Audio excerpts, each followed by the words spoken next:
The U.S. Air Force recently deployed 6 nuclear-capable B-52 bombers to Europe for theater integration and flying training exercises with regional allies and NATO partners, a move viewed as sending a strong message to Russia, which is celebrating the 5-year anniversary of its military annexation of Crimea. A bomber task force of B-52 Stratofortresses, airmen and support equipment from the 2nd Bomb Wing based out of Barksdale Air Force Base, Louisiana, arrived at RAF Fairford late last week and has been participating in various training missions across Europe, according to the service. On Monday, 4 B-52s conducted flights to several places in Europe, including to the Norwegian Sea, the Baltic Sea, Estonia and the Mediterranean Sea, Greece, the Air Force said. B-52 bombers from Andersen Air Force Base, Guam, and RAF Fairford have also conducted simultaneous theater familiarization training in the Indo-Pacific and Europe as bombers flew north to an area east of the Kamchatka Peninsula, near Russia. Collectively, the flights from the Indo-Pacific and Europe demonstrated U.S. commitment to allies and partners through the global employment of military forces, the Air Force said in a news release. Weighing 185,000 pounds, the B-52 first entered service in the 1950s during the height of the Cold War, originally designed to serve as long-range, high-altitude intercontinental nuclear bombers that could strike deep into the Soviet Union. The newest B-52 entered service in 1962, and the 159-foot plane became a Cold War icon. The planes have been modified heavily since the end of the Cold War and have been upgraded with precision-guided missiles, electronics and high-tech sensors. Each aircraft can carry up to 70,000 pounds of bombs, mines and missiles, according to the Air Force's official fact sheet. Tensions between the U.S. and Russia have steadily increased in recent months following Russia's seizure of Ukrainian ships and detention of Ukrainian sailors after a confrontation in the Kerch Strait in November. Russia's actions and its detention of the Ukrainian sailors prompted President Donald Trump to cancel a planned meeting with Russian President Vladimir Putin during the G20 summit in Argentina last year.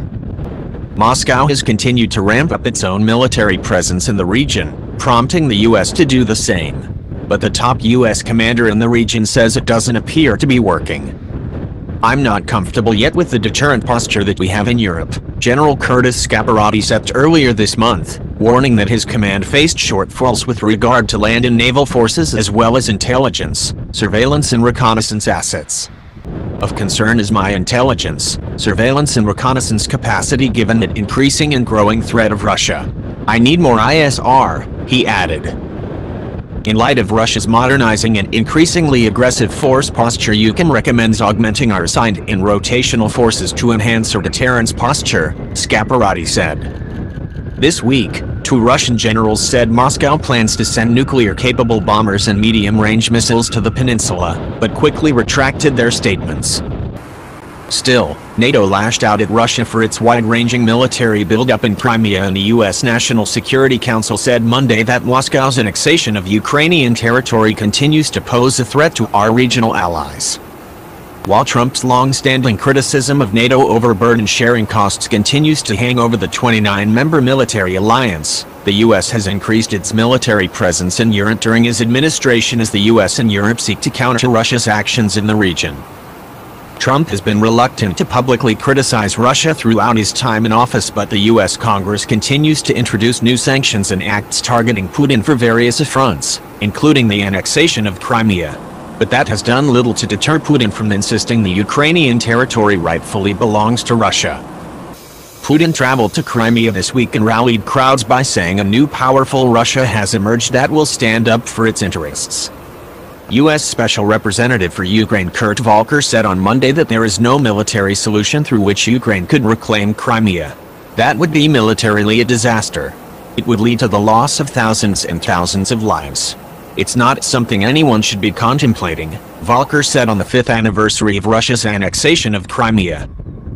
So there's no taking it back by force, Volker said during a news briefing delivered by video feed from Brussels, Belgium. Volker said the U.S. would be willing to provide additional arms sales to help them develop a strong, capable, sustainable defense capability. He said it's possible that the U.S. would provide more anti-tank systems as well as air and coastal defenses. On the possibility of Ukraine joining NATO in the near future, Volker said he couldn't predict. He noted it depends on how quickly Ukraine can progress on such issues as standards of democracy, anti-corruption and civil control of the military, as well as when NATO decides the appropriate time for a formal invitation. Volker said he hoped Russia would not react strongly when that happens. Volker said the international community would continue to sanction Russia until Crimea was restored to Ukraine. He also deflected criticism that the West is culpable for the annexation, saying Russia was solely to blame. What we have is not a lack of an appropriate format. What we have is a lack of political will from Russia, he noted, of the political process.